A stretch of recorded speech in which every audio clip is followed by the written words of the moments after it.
This is Fred Allendale, creator of Subscriber Kiosk, and this tutorial is going to go over the basic setup of your new Subscriber Kiosk.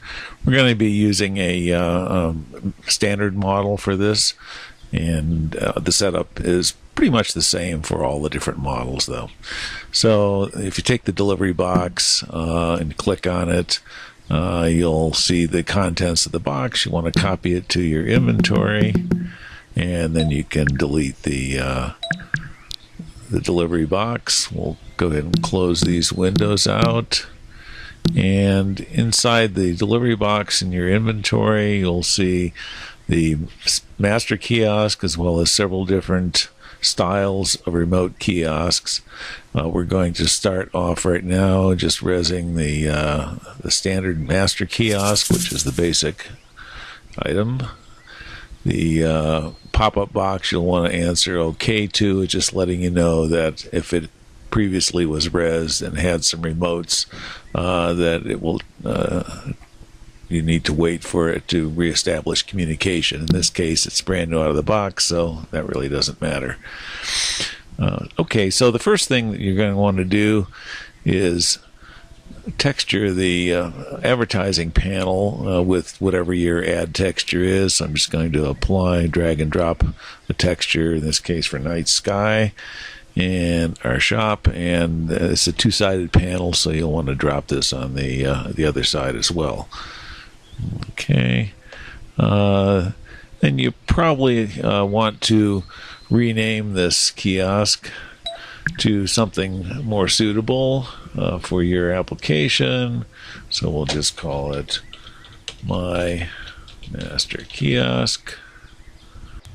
One little suggestion I'd like to make about naming your kiosk is to keep the name relatively short, maybe under 20 characters or so, because that name is stored in the database to be able to be used later with filters, so it does occupy some space.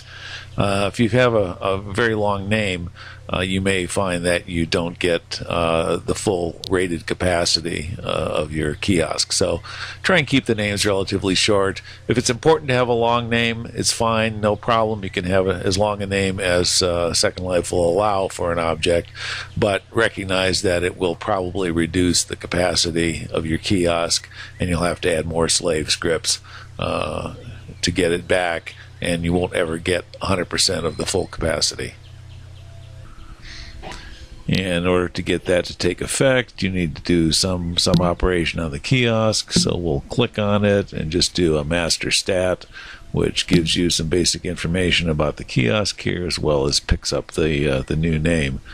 So it's saying right now it contains no sendable inventory, no subscribers, has a capacity of 1,000, and you can add up to 15 more slave scripts to increase your capacity for this particular model. We start off with only 5 slave scripts and 1,000 subscribers just to minimize sim load, but as you need more capacity, you just add more subscriber slave scripts up to the maximum that's allowed for your particular kiosk model. Now, your kiosk basically in its minimum configuration is set up and ready to start collecting subscribers. So you can see if I click on the subscribe button here, it'll momentarily go busy and it'll show that I've been added to the database, and you get a little sound. If you don't like the sound, you can put your own sound files in, or if you don't want any sound, just delete the sound files. And you can also adjust the volume of the sound on the configuration node card. And anytime you can check to see what your status is, just click on the kiosk, go up here to master stat, and now he says we have 1 subscriber and what our total capacity is.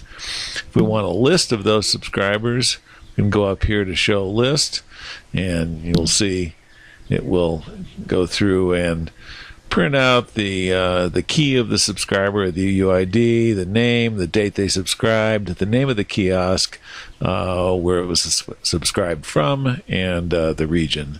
And those will be parameters that will be useful later when we want to filter the list and only send items to or display a subset there's a filter button down here, and it lets you set either a kiosk name filter, a region filter, or a date filter.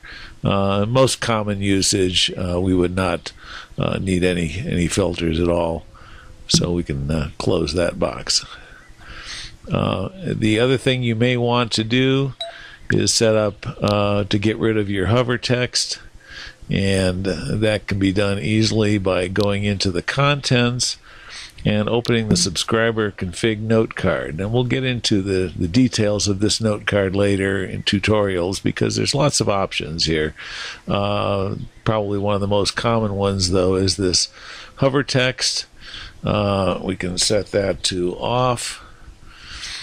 And each line on this config note card contains a comment line that starts with 2 slashes and then describes what the different options are, including the defaults, and then the actual parameter with no slashes. So you want to make sure you change it here on the actual parameter and not on the comment line, or it won't have any effect. Then we can save that note card. And we'll go ahead and close it.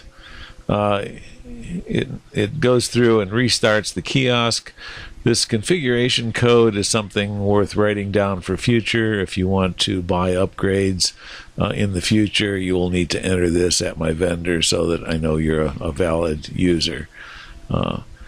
And so basically the kiosk at this point in time is ready to go. Oh, you'll notice the hover text didn't turn off. Again, we have to do some operation like a master stat, and then it will pick up that change. So that ends the first tutorial. We'll go into some more advanced operations in some additional tutorials. And thanks very much for buying the subscriber kiosk.